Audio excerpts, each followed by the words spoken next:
Special thanks to our title sponsor this season, IGS. Founded in 2013, IGS develops Industry 4.0 solutions in the global AgTech and commercial lighting markets.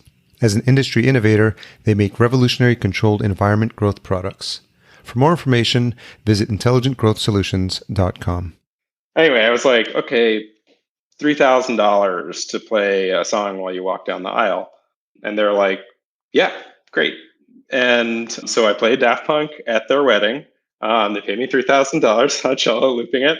And the following week bought a shipping container and planted it at Williamsburg at the North Bergen Farms. That was the start. That was definitely the first money into our company, you know. And we were like, let's try to grow some mushrooms in there.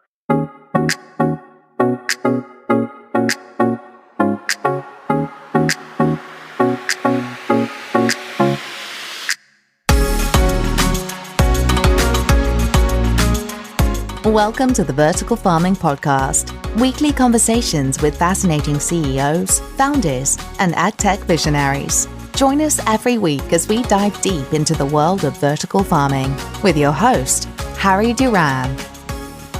Vertical Farming Podcast, welcome back, episode 9. If you're new to the show, this is the podcast where we interview fascinating CEOs and founders of some of the leading vertical farming companies from around the world. In case you missed last week's episode, I had a great conversation with Virginia Emery of Beta Hatch. If you haven't listened to it, it's a fascinating look into the world of insect farming. And Virginia and I had such an amazing and fun conversation. This week, I'd also like to call out a special announcement from our friends at AgTech. Last year, with their partner AutoGrow, they conducted the first ever global census on controlled environment agriculture and published a 52-page report free of charge with over 300 respondents from 54 countries. For the 2020 global CEA census, they aim to reach even more farm operators to gain an increasingly accurate picture of the industry.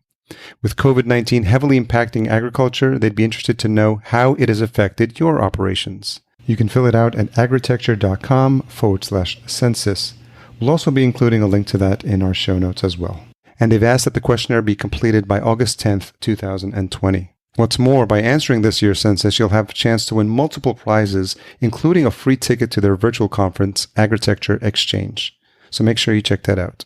This week, I had the privilege of speaking with Andrew Carter of Smallhold. Another new for the show. It's a different crop this time, and it's a fascinating trip through the world of mushrooms. Remember, if you're enjoying this show or past episodes, I'd love it if you leave a rating and a review at ratethispodcast.com/VFP. Let's jump into this conversation with Andrew. So Andrew Carter, co-founder and CEO of Smallhold, thank you for joining us on the Vertical Farming Podcast. Yeah, thanks for having me. So I thought as a way of breaking the ice, it might be helpful for you to explain what a park tree care coordinator does. Whoa. Okay. Yeah. Flashback. So when I got out of school, I went to college for ecological design and environmental sciences, which is a long way of explaining. It was very science heavy background, trying to figure out how to use ecology to solve engineering issues. And so I was very much focused on water filtration. Honestly, a lot of stuff it's very similar to aquaponic technology, but it was never for food production. It was for filtering out wastewater from huge residential waste management systems. Very cool stuff. No work doing this back in 2007. And so I moved back home to LA, where I'm from, and got a job as an arborist for a nonprofit called Tree People. And they're like an iconic LA nonprofit. I don't even know how many millions of trees they've planted at this point. But what I did was managed all of the trees that the nonprofit planted in different parks. And so there are all these different parks throughout Los Angeles. I don't even know how many trees I managed, but would go around, check how they're doing. And if there were a bunch of trees that needed work, then I could host big volunteer events where I teach people how to prune or replant or mulch, manage the trees, essentially. Still one of the best jobs I've ever had in my entire life. Took a lot of naps in parks, woke up really early, drove a big truck around LA. It was amazing. But eventually I moved out to New York and kind of got into the urban ag scene, which I'm very grateful for. But I'm always striving for that those tree people days, because that was definitely a good time. Is that the same thing as a tree doctor? Sort of. I mean, Okay. yeah, definitely. I would do a lot of tree doctor stuff. And so I can do like root pruning and all sorts of stuff like that. I wouldn't say I'm a pro, arborist. So there are way better arborists than me. And so if you asked me to do some really major tree surgery, I would probably call one of my friends. But when a lot of the trees that we were planting were fairly young, and so a little easier to manage, less ropes, less climbing. Yeah. And so very cool. A little safer. Yeah. And where's home for you now? In Brooklyn, in New York. Brooklyn. Okay. Yeah. So I grew up in Yonkers, New York, just outside Manhattan. Oh, cool. And I lived there for most of my life. And then 2014, I moved to LA. So I lived in LA great. as well. Cool. I was there for about 4 years. Where in LA are you now? No, actually, now I'm in Minneapolis. So, okay, cool. Awesome. So I was in Silver Lake for most of my time there. Cool. But so I got to experience two big cities and now experiencing the Midwest. So it's a bit of a change of pace. Yeah.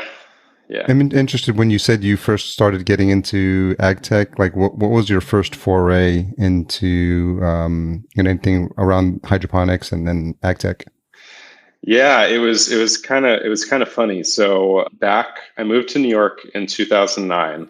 Okay. And I was very much trying to get into the environmental world. When I was working at Tree People, I also was a landscaper. And so it ranged in stuff that I would do. I would plant your sod, carry soil around, but then I could also do, plant selection and different analyses of what you can actually plant. I knew CAD and stuff. And so that I could do all sorts of things. And that was like my job here when I was in New York. But I really wanted to start doing more of the stuff I went to school for, more of this design work and just being creative around the knowledge I had around ecology, and found a project called the Water Pod, which was this artist named Mary Mattingly made this floating barge sustainable community that she towed around to different areas of Manhattan. Wow. And it grew its own food. It had a geodesic dome. We had big parties on it.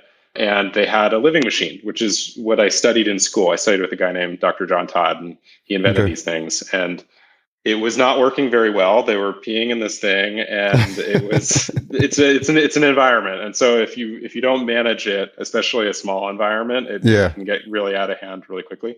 And so I was helping them out. I think it was kind of beyond help, but like it kind of got me into this world of people doing different ecology projects. And it was pretty early on, like in the scene here in New York. Like 2009, we had obviously a bunch of community gardens. That's that's always been very active here in New York.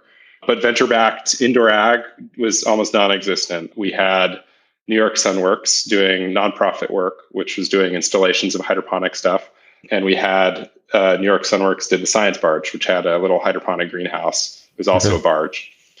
It's all important to kind of understand this, because what happened after that was a project came out called Window Farms, which came out of Britta Riley's mind, who came from ITP, which is another art program.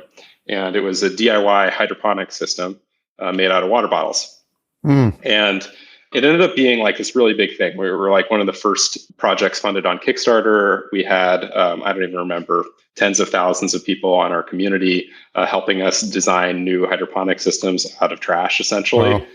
And I was their science guy. I was hired like really early on. I was like employee number 3 or something to help them figure that out. And we did that for a couple of years. It was like I remember there's this thing called Food Tech Connect. I don't know if you get their email or anything. No, I'll sign up. It's a very active meetup now. I mean, they have thousands of people that go to these meetups all over the world. We helped them host their first or second one, and there were 4 of us. It was like there was no one doing this stuff here in New York City. Yeah. After that was starting to happen, I was kind of in the scene and honestly, I was probably one of the only people around here that knew how to do hydroponics, even at a base level. And so I kind of got sucked into a bunch of stuff. Eventually, I got pulled into Bright Farms, which is a very young company at that point. And I was their first head grower. We built a little pilot in Long Island. And then we went and built their big facility in Pennsylvania.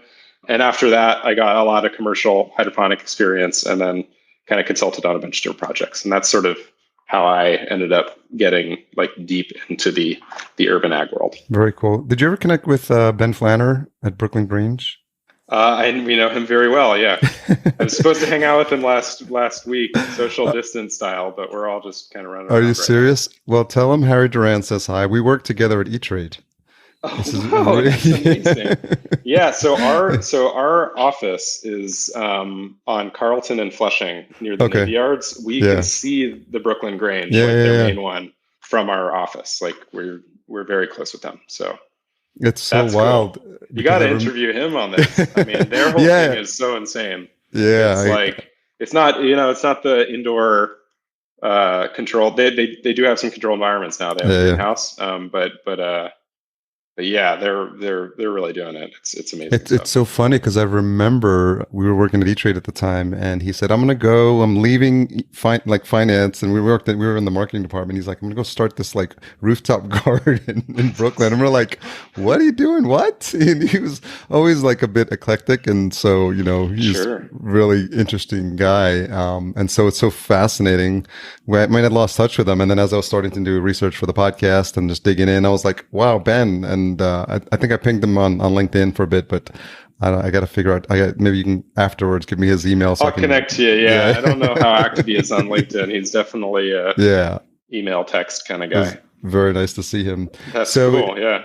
What's interesting about all that route that you took, it's almost like each step, in the jobs you were taking and the businesses you were help start. I feel like every one of those positions and every one of those opportunities sort of like gave you like the pieces that you were starting to put in place for what was to become Smallhold. Definitely, yeah, absolutely. And I help a lot of I'm still learning a lot. I would never I would never say I'm like done learning or anything like that. But I talk to a lot of people trying to get into the space, and I think that there's a lot of ways to do it. I definitely think that I was definitely in the right place at the right time. I think that there's other ways of doing that, and like New York is right now, it's probably also the right place at the right time in a different way.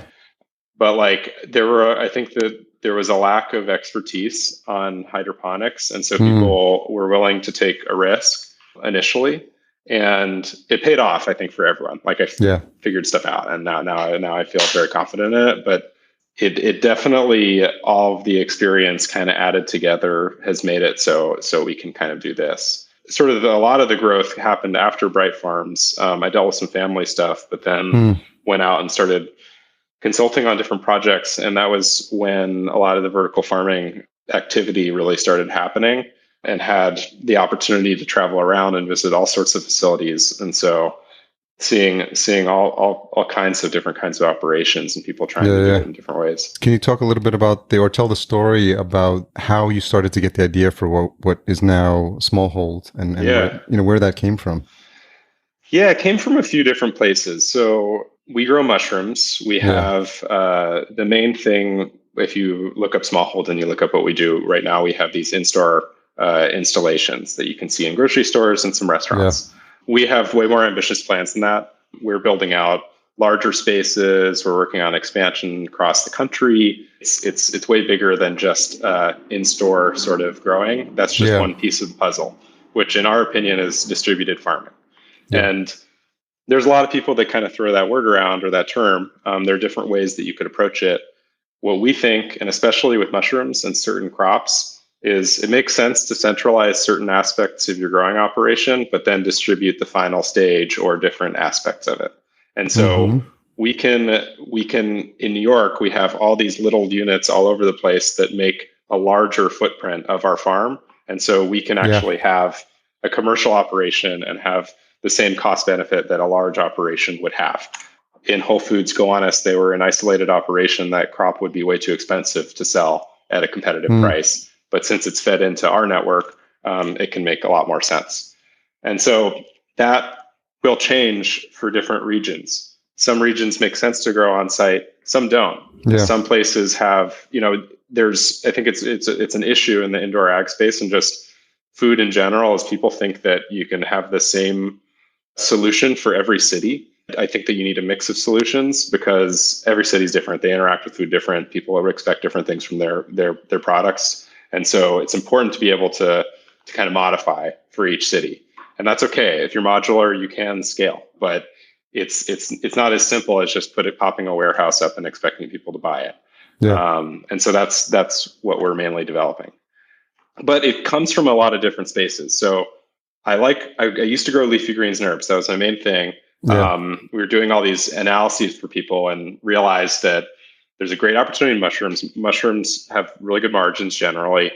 There are all sorts of varieties that people aren't really paying attention to, the specialty and exotic varieties. And there's just this amazing growth that's happening. And it was kind of happening before, but we were taking a guess back in 2016, 2017, that this was going to be way bigger.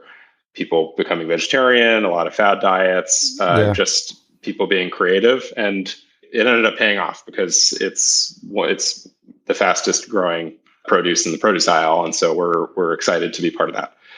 The other part of it is just the concept of distributed farming isn't new. Like, I have built out tomato farms before, big commercial operations. Most of these people don't plant tomato seeds. Like, they will be working with a nursery and accepting seedlings from somewhere else that grafts the right fruit, like the right top to the right rootstock, and sending it to your facility. That exists in agriculture. And so we're like, how about we try to learn about that and to understand that and apply different aspects of that to other kinds of crops that they weren't actually growing like that. And so there are different parts of ag that we're looking at to inspire us. And it all kind of, came to fruition with Smallhold. How much did you have to educate yourself on mushrooms as a crop? A lot. I mean, tons.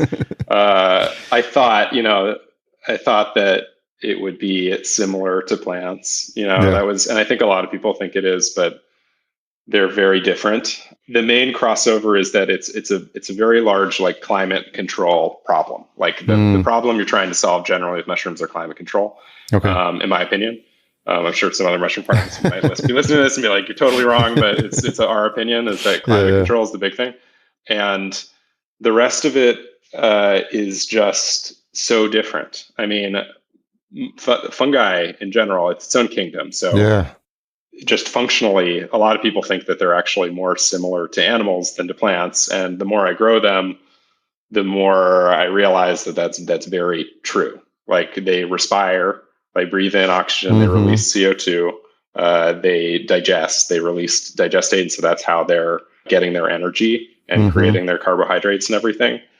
In reality, functionally, they're not really at all like plants. But, when you're in the produce world, you have to be able to kind of make comparisons because that's what people are usually used to thinking about. Is it a mycologist, someone who's the study of mushrooms? Yeah, mycologist would be that.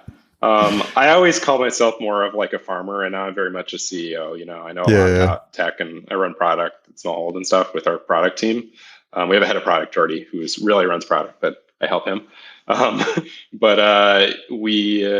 I have always kind of considered myself more of a farmer. Like, I love science and I love looking at what we're doing under a microscope, but there are people who have PhDs in this, and I consider them the mycologists. And I just work on creating food for people because that's what I really believe in. So can you talk about those early days, those first couple of years? Like, what were some of the challenges that you were working through with the business? Yeah. So, I mean, there were so many.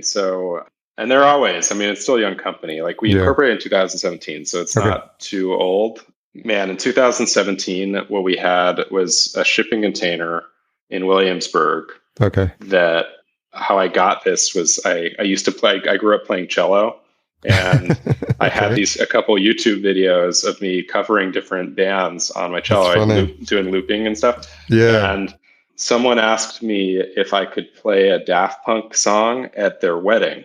And I was friends. This is in 2016. Wow. And so, and I have friends that are these DJs, and I was like, hey, what should I charge? I don't even know these people, and I don't really want to do it. And they're like, oh, you don't want to do it? So there's the, I can't probably say it on the air, but there's the F-off price, that's the price that you have to charge. And hopefully these people aren't listening to us because anyway, I was like, okay, $3,000 to play a song while you walk down the aisle. Sure.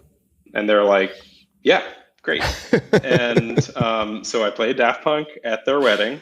On a cello. On a cello, looping it. Whoa, that's super and cool. The following week, bought a shipping container and planted it at Williamsburg at the North Brooklyn Farms. That was the start. That was definitely the first money into our company, That's that's what happened. That's and wild. We're like, let's try to grow some mushrooms in there. And it took a while to build that out because I was consulting on the side and just kind of, it was like, I would have money at different times. And it was very much not like, it wasn't an official startup or anything. It was like kind of a project, but started talking to different people. My co-founder, Adam, who's my old friend from college, he came in and we're like, let's just turn this into a real business. Like there's big opportunity. Investors kind of want to talk to us, have the network to do this. And so we got into the TechStars program, which is a accelerator program. Yeah. Invest more money in the company. And then it kind of sent us on our way to like create a real business out of it. I know I think Freight Farms is actually a TechStars company. Yeah, we just published the episode with John. So yeah. Cool. Yeah. And so in those days, the big issue, which honestly created the start of Smallhold, was that this container was planted at in an urban farm at a construction site. And so in Williamsburg, there's this big sugar factory that they're converting to like big offices. I used to live in Greenpoint. Yeah. Okay, cool. So the Domino factory and all the plant lots around it were bought by Two Trees, which is a big development company. They built Dumbo, they do all these things. Yeah. And so now it looks insane, but did you ever see the farm there? I don't think I ever saw the farm there. I know the factory well because when you would go over the bridge, it's an iconic building. Yeah. Yeah. And so next door to that, I guess it would be south of the big brick building. There was a lot, and Two Trees opened it up, did an RFP for people who wanted to use the lot while they were still doing construction. And some friends of ours wanted to build an urban farm and a BMX bike path. And they were friends of ours. And I was like, we had a couple beers and I was like, I want to plant a shipping container there and grow some mushrooms. And they're like, sweet, let's do this thing. Cool. And it was very cool, but the power was like, everything was kind of what you'd expect in a temporary lot. Like power would shut off randomly, like we'd have some party and something would happen. And so we had to I had to make a bunch of alerts and alarms for the shipping container. And I kind of knew some software and hardware stuff, but I was very much into commercial hydroponics, and the stuff that I wanted was very expensive, like, 20 plus K, to even start, and some of the stuff you're buying are way more money than that to build out a greenhouse. And what I wanted just didn't really exist. And so we had to build these sensors and then started making it smaller and smaller and started talking to different people and realizing that what we were building could be applied to all sorts of different solutions. And so it was like kind of the first version of our sensor and remote control system was very much solving our biggest issues, which was like hot, sticky mushrooms when the power would go out, or frozen mushrooms if it was in the winter. So many aspects of that story, which like make me smile. The fact that I like I said, grew up DJing, so the fact that you're playing Daft Punk is super cool. But when did you start to think about creating these other units that you'd have, and they're beautiful looking units. If you go on the website, that you can tell a lot of effort and thought went into the design of them. So talk a little bit about the transition as you started, you were testing out ideas obviously with the container farm, but when you were starting to make that move. Yeah, so we had the container farm, and we eventually got a spot, like an office, over in Bushwick at 99 Scott. We're not there anymore, but that was very much like where we started our business after the container thing.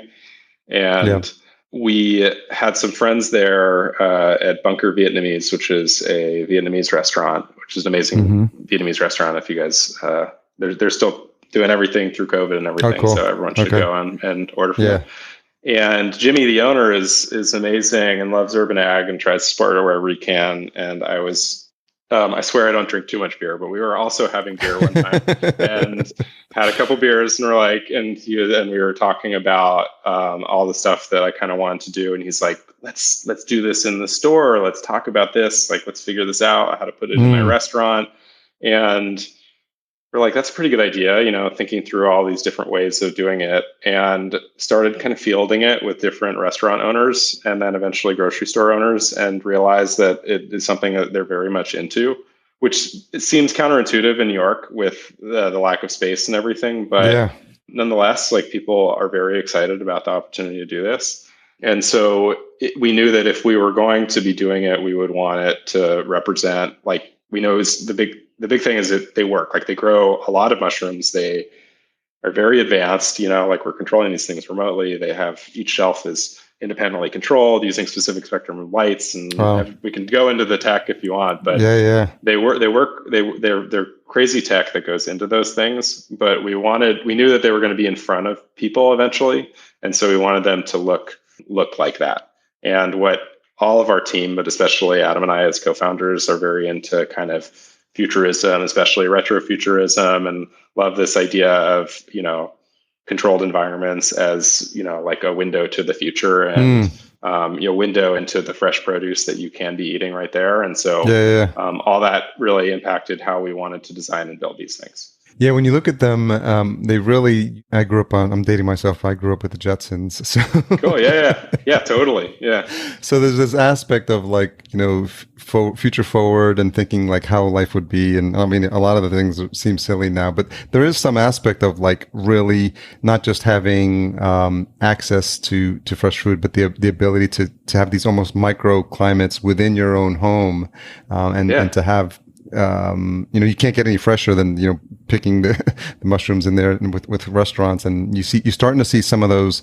I forgot the name of the company that's doing it for leafy greens now. Also, it's like these beautifully designed units that can exist in homes as well. So, totally. Talk a little bit about the tech, because there's a lot of moving parts, and the fact that they're remotely monitored, I think, would be really interesting to hear about. Yeah. So if you see one of our units in the field, there's different footprints. And so there's a couple custom installations that will be hanging or above a bar or anything. Those are usually one climate. But if there are 3 or 4 climates, each of those are independently controlled. They can cool down to 45 degrees and up to 85 degrees. Mushrooms, we grow 11 different varieties of mushrooms. And so they have different climates that they require. Most are around in the 60s and 70s, but some like it a little cooler and some like it hotter.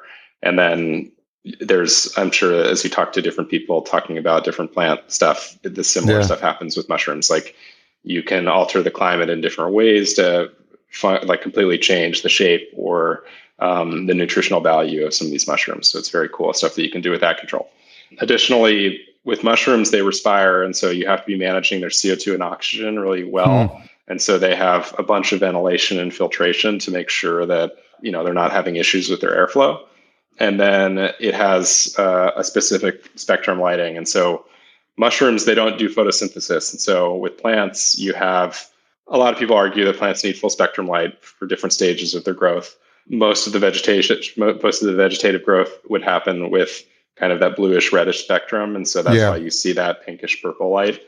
With mushrooms, they're not doing photosynthesis, so they don't transfer light into energy, but they do look at the light as a response to tell it to fruit. And so what we're doing is creating the perfect environment to fruit, and the light is part of that. And the blue light in particular stimulates the fruit body formation a little better than full spectrum. Additionally, there's a little bit of UV in there because UV produces vitamin D in the mushrooms.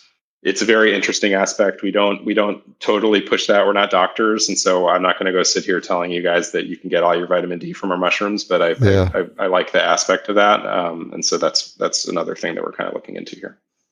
And so, when a restaurant or a building or anywhere wants to order one of these, what's the process, and what do they get on day one, and how long do they have to wait to start to see their first crop of mushrooms? Yeah, so it's very quick. So how we work is a subscription system, and we work with businesses. So we're not really selling the unit outright, and we don't really work with homes. That's honestly not really in our plan here. Yeah. We want to go bigger before we would ever go smaller. And so when you get a unit, you sign on to a contract with us, which is mainly around buying mushrooms, to be completely honest. We sell mushrooms, whether it's through one of our facilities or through one of our mini farms, which are installed. It gets rolled in, it gets plugged in. There's a little microtube that connects to your water supply. And then we put blocks in, and then it's ready to harvest within a week. And then we provide a service to harvest, or the customer harvests. It depends kind of on the relationship, what you want to do. But we're constantly resupplying it with the blocks, and that's pretty much it.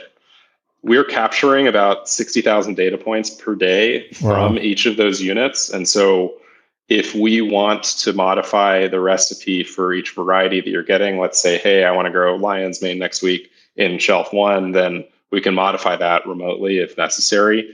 It's pretty much automated, honestly. You click, we say yes, we put this thing in there and it happens. But what's cool about the data is that on our end, we can constantly be analyzing and understanding what the best way of growing is, and just help people keep up with the times and make sure that they're growing as much as possible out of that real estate that they let us grow in.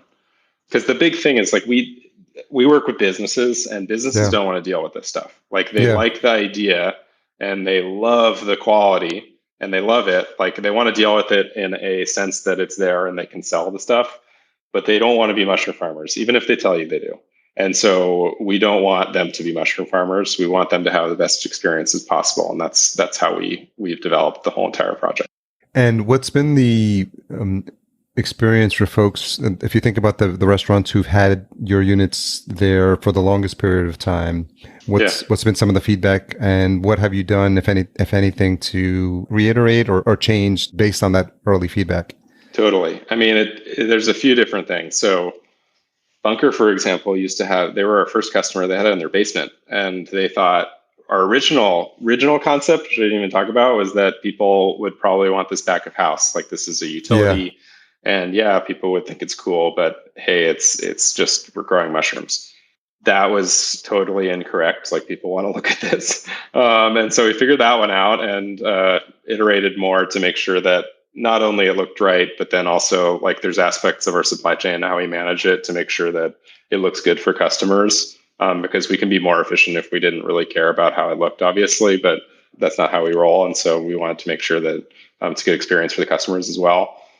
Right now, we're dealing with a bunch of different stuff. Like, we're building out larger footprint kind of facilities because we have customers that started with our units. They like the unit, but they're selling a lot, and so they want to be able to buy more. But maybe that excess produce fluctuates a little bit more, and so installing a unit might not be the best bet. But we could sell them from a facility that we have near them. That's the kind of the next phase of stuff that we're working on here. That's a big development, and there's definitely going to be more news about that over the next couple of months. But it includes packaging innovation and innovation around the varieties and all of that kind of stuff. With mushrooms, there's all sorts of different ways of growing. And so, like, you can grow, we have these blocks, right? The substrate are in these big blocks, and there's different ways that you can fruit off of that block.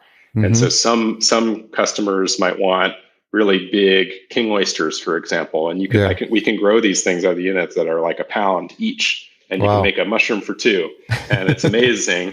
But then some other people will want really tiny little mushrooms and put them on skewers, and then do whatever with that. And so there's a lot of playing with, like, innovating in how to make that scalable and how to make that not like a huge issue on our end, because the main goal is still, even if we're working with people who want that kind of customization, is still to make this thing affordable and make it make sense for everyone. Do you have, when they're in restaurants, are the people who are their customers, are they buying the mushrooms outright, or do you see restaurants being more creative in terms of how they're actually using the mushrooms in their dishes? What do you mean? So do you have restaurants that are just kind of doing more, or they're actually adjusting their menus to kind of, because they have this wide variety of mushrooms, and are they doing like things that wouldn't have been possible if they didn't have just that close access to that wide variety? Definitely. Yeah. I mean, I think that it's not only the wide variety that we provide, but the freshness that we provide. Yeah. A lot of mushrooms, like, depending on your relationship with your local farmers, you could buy a pink oyster mushroom, but they have horrible shelf life. Even if they're grown in an amazing environment, these things last like 6 or 7 days after harvest, which is pretty bad. Like it's great, in a way, but it's compared to a lot of other stuff that you can grow, it's very short. And so by growing on site or growing near a customer, then you have stuff that people have literally never even had access to because it goes bad before they actually get to buy it. And so, people make all sorts of stuff. I mean, as I said, there was a group that made a mushroom for $2. That was probably the funniest thing in the world, instead of steak for $2. And, people do these like huge clusters of oysters covered in egg yolk. And oh, really? I mean, the restaurant stuff is so wild. It's so cool. And it's, and what we really like to do is partner with chefs and like mainly rising chefs and people who are really innovating in their space. So we originally went with Angela Dimayuga, who was at Mission Chinese and eventually went to Standard, and Danny Bowen from Mission Chinese, and the team at Olmsted and Mesa Nyaki, Greg Backstrom. What's so cool about these people is that it's not only that they're really good at cooking and being creative, but they really believe in what we're trying to do, and they understand it so well that they can help tell our story and help feed other people our product. And so we sell, like, our main goal is to sell into retailers. Like, that's what we really want to be doing, and that's what we're planning on doing. And we sell to big retailers already as well. Mm-hmm.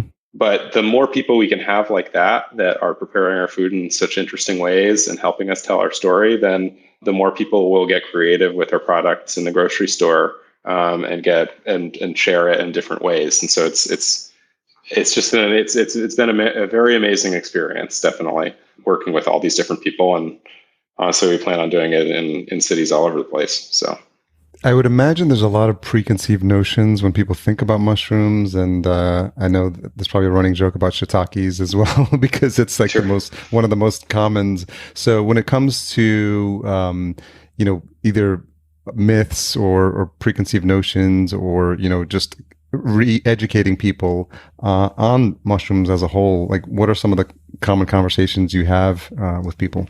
Yeah, I mean, the biggest one is the psychedelic mushroom conversation, which it's amazing what's happening in the industry there. Like, obviously we're not at all involved in that, but I honestly think that the attention that space is getting only will help the rest of the mushroom industry, because mushrooms are mysterious, and one might, one in the wild might actually make you really sick. One might change your life. Or one might just feed your family, and it's very cool. And so that's, I think that will benefit all of us. I think the biggest thing that we have to educate people on are whether they like mushrooms or not, because there are people who love mushrooms. Like, there's another thing that I've never experienced before in produce, like growing lettuce. Like, people like lettuce, but they don't wear like the lettuce shirt and go lettuce foraging. And like, part of the lettuce society, it exists, but it's not massive. So there's people who are obsessed, but then there are a lot of people who just think that they hate mushrooms. And what I think that is just that they had some bad experience at one point, probably a canned button mushrooms. And it was slimy and it was gross. And I don't blame them for hating mushrooms for the rest of their life for having that and thinking that all mushrooms are like that. But fungi is a kingdom. Like, it's like saying that you don't like plants when you had like a strawberry versus a lettuce, and you're just like, that's a good point. And that usually is like a big epiphany for people. And if we can get people to eat our stuff, then usually we can change their mind, which is a lot of fun. It's like, you get people trying, like, we'll go out and do tabling. So like, we'll go out and do demos and stuff in different grocery stores. And we've gone out and done like really intricate recipes, but the best stuff is when you just do a little bit of avocado oil and a little bit of salt, and people are like, what did you cook this thing in? And you're like, nothing. Like, you're just eating a mushroom, and they've never had it before. And so you're like, it's like blowing people's mind every time. And that's, I think, probably the biggest education we have to make. Yeah, I mean, there's a lot of medicinal benefits. We talk about them. Again, like, I'm not a nutritionist by trade, and so like I try not to like get into that world too much, like as far as how I communicate it. But it's very exciting. The stuff that we're growing helps people manage cholesterol, a lot of fiber, a lot of different fatty acids and different nutrition that people need. And so I think that it definitely has a place it has a place now, but I think as more people become more health conscious than they ever have been, I think that it definitely has a stronger place in the American diet than it has in the past. Yeah, and I think it's just a matter of educating people and even providing recipes for people to try out with all the different. I mean, you mentioned 11 different varieties. I can't imagine like the combinations of types of dishes you could make, especially as people think more and more about becoming vegetarian. My partner and I were pescatarian, but it'd be nice to start to move to becoming vegetarian, and just thinking about education about what's the difference between all those. I mean, just the mushroom, the types that you've listed on the site, it just piques my curiosity to think about, like, what does that look like, and what does that taste like, and what's the texture, and like, how would you cook that, and what would you have that with? And so I think to the extent that some of that education is available, I think it'll open people up to the possibility of giving it a try. Definitely. Yeah. So can you talk a bit about the growth strategy now that you mentioned, like, you're getting into, whether that's what's happening locally and then what you're looking to do nationwide? Yeah. So I can't get into like specific names and stuff, unfortunately, at this point. A lot of this stuff has been developed and we're just kind of deploying right now, it's very exciting, and you'll read a lot more about it over the next few months. Yeah. We are working on a series we're still installing these mini farms, and we're working on sort of larger footprint facilities that grow mushrooms using our technology in different ways with different partners. We're here in New York. We're hiring in New York. That's where we plan on keeping our main team, but we're looking at new regions as well within the year. And so it's a very interesting time to do this. We were kind of talking about it before COVID. I don't know how much you want to talk about like COVID response and stuff. Yeah, definitely. Timeless you want this podcast to be, but it's very interesting. Yeah, let's talk about that because, as of this recording, we're in late June and, dealing with what is probably the second wave, although people thought we were going to have a break. And I think just because of people's decisions on how and when to social distance, it seems like it hasn't let up. So I am curious, how that's impacted your plans. Yeah, I mean, so I could go through. Do you want me to just kind of go through the timeline of Smallhold? Yeah, probably. Yeah, that would be really helpful. Yeah. So in March, I think in New York, it was like middle of March when the shutdown, the pause happened. Yeah. And so we were paying attention to a lot. We had already been working at home. Like we've been always kind of following South Korea protocol. That was sort of what we internally were like, okay, it seems like they're doing it right. The CDC is not really providing information enough for us to feel comfortable. Yeah. And so we started sending people home early, and we're deemed an essential business. We're an agriculture business. We do production. And so we still had to farm. And so we have GAP certification. We have all this crazy food safety stuff anyway. And so we had PPE and all the isopropyl you could ever imagine. And so we were set up to manage this, but still, like it was definitely a crazy experience. It still is. And essentially, like overnight, all of our restaurant customers shut down. Like they're still businesses, and they're actually turning on now, which is exciting in a way, but we don't know, how long that'll last. So what we did was we're B2B, like we sell solely to restaurants and grocery stores. And we thought like, hey, we actually have a bunch of blocks that we're going to grow on site, and we have some mushrooms that we grew out for some other people, and they're not buying it this week. And so what are we going to do? And we put on Instagram that we were going to do a pop-up at the Meat Hook, which is like a local meat shop in Williamsburg. They're friends of ours. And we sold out of everything within 3 hours. Wow. And it was crazy. Social distance line around the corner. It was just wild. And we were like, okay, that was cool. Like, let's do that again. And we did that a couple weeks. We kept selling out really quickly. I'm selling lots and lots of mushrooms Very cool. in our big reefer van. And then we set up a delivery system. So if you're in New York right now, you can order from our website and we'll go and deliver you fresh mushrooms.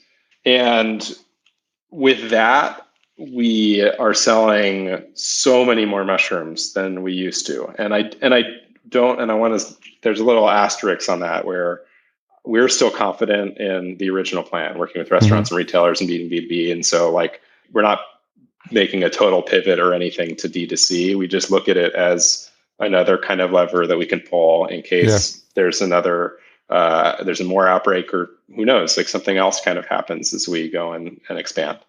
Additionally, at the same time, we grow out blocks. And so there are certain varieties you can grow at home. And so we were like, okay, if you babysit these things, you can totally grow some oyster mushrooms. And we're like, why don't we just try selling these things as well? Because people are at home sitting around wanting to I think they really want to interact with Smallhold, but they also want to grow stuff. It's like just a thing people want to do. And now at this point, we've sold our blocks to every state in the country. There are people growing our mushrooms everywhere at this point. And these are the grow kits? The grow kits, yeah. Which is, again, it's certain varieties work like that. It's not, we don't look at that like our core business is shifting to that. But if you think about us trying to distribute our farm and being creative around making our footprint larger and larger and getting in the nooks and crannies of every city, of course. Totally feeds into that. You know, it's we don't really want to build a mini farm for a home because it's too expensive. If we can grow on your counter and you're at home misting that thing, that's totally our mission. And we're trying to be, our blocks are still extremely competitive compared to anyone else that's trying to sell blocks. And so if you do it right, you know, you're getting really cheap mushrooms if you're buying our blocks and growing them out. And so in the end, like it's not that it's been easy at all, but what we figured out is the customer still exists. They still really want our mushrooms, if not more than they did before. It's just getting to them. It just got complicated. Like grocery stores are still selling stuff, but here in New York, it's kind of weird. Like there's a lot of delivery stuff going on in lines. Yeah, it's everywhere. There was a little bit of fear for a little bit, but then now it's kind of settling out, and we're seeing that we're settling out with way higher numbers, like 5 to 6 times what we thought we were going to be at, like before COVID. So we're in a good position, you know, and we think that this can exist in all sorts of other places, and we're getting that kind of response from these big partners, and so we're going for it. You know, I don't think that COVID's really going to stop us at this point. Well, it's so exciting, and being an entrepreneur myself, it's what's been interesting to see is how businesses have responded, and you know, to your point, some of them could not pivot accordingly and will be going out of business. Some, you know, were able to like double or 10x their business because they somehow were able to build something that was relevant. And some people were able to change for the short term, you know, maybe, you know, making the hand sanitizer if you were like a vodka factory or something. There's some examples of that happening. But I think speaking to your idea of being resilient, you know, sometimes, you know, you were able to make the lemonade out of the lemons and in a way educate people now. To a broader population of people now know who Smallhold is, or educating themselves, and you know, have this confidence now that they can start at a small scale and have, you know, using the grow kit to grow something at home. I'll definitely be ordering one. I think it's fascinating. I love how you named it Blue Oyster Grow Kit. So, so hopefully people get that musical reference. But yeah, it's been really exciting. So I commend you on, you know, taking the lay of the land and seeing and having a team that could be resilient enough to sort of change gears. And, you know, what you did with the pop-up is really, really good. So I think that bodes well. And I think those types of skills for being able to think about different ways on how to keep your business afloat is something that, you know, is going to be very, very helpful for you as the company grows. Thank you. Yeah. A couple of questions as we wrap up. What's something you've changed your mind about recently? Whoa, something I've changed my mind about. Man, I'm trying to think. This is a tough one. I change my mind all the time, so that's where I'm like. Yeah, as we do, we all do. Yeah, there's no wrong answer either. So Yeah. I think one big thing that we're always grappling with, if I think solely about Smallhold, about the answer here, is whether we want to be targeting the story around fresh produce or the future of mushrooms in general. There, I think there's opportunities in both, and I think that either way, you're kind of playing in both, but it really depends on kind of what story you want to tell. Yeah. When you're talking to produce buyers, we focus on fresh produce, and I've definitely been in that mindset for quite some time. But now we're seeing issues in the meat industry. You're seeing crazy stuff happening with the environment, a lot of pollution. There's a lot of weird. The world's changing. Some stuff I'm excited about the change, and some stuff I'm terrified about. Yeah. And I think that as time goes on, as a company that's trying to do this, I think that what I'm changing is kind of how I think that we need to approach our story and try to go a little bit bigger than just selling mushrooms, essentially. Yeah. That's a great answer. Thank you. So where's the best place for folks to connect with you if they want to learn more about Smallhold or engage with you and the team? Yeah. So our website, smallhold.com. Our most active social media is on Instagram at Smallhold. And you can message us or comment or follow us, and we post a lot of stuff there. And if you wanted to talk to me directly, probably the best place is LinkedIn. If you look up Smallhold, I don't mind people adding me and asking questions. Perfect. But those are the best ways to talk to us. Well, Andrew, I appreciate you coming on, finding time for this conversation. I was really excited to just learn more, educate myself and educate our listeners on the topic, because I always come at these conversations from a place of just natural curiosity. And I think it's been very helpful to learn about what you're doing with Smallhold and what you're doing for the whole vertical farming ecosystem as well. And I think it's piqued my interest more. So cool. I'm going to be doing a little bit more homework and probably ordering a couple of things later this week. But I appreciate the work that you're doing and just wish you and Smallhold a lot of success. I think you've really carved out a really interesting niche, and it's going to be really fun to see where you guys take the company. Yeah, thank you. Hopefully to Minneapolis soon. yeah, keep me up to date on that. Cool. Thanks again. Yeah, of course. Thanks for listening. To read the full show notes for this episode, which includes any links mentioned in the episode, as well as a full show transcription, visit verticalfarmingpodcast.com. There, you can sign up for our email list to be notified when new episodes are published.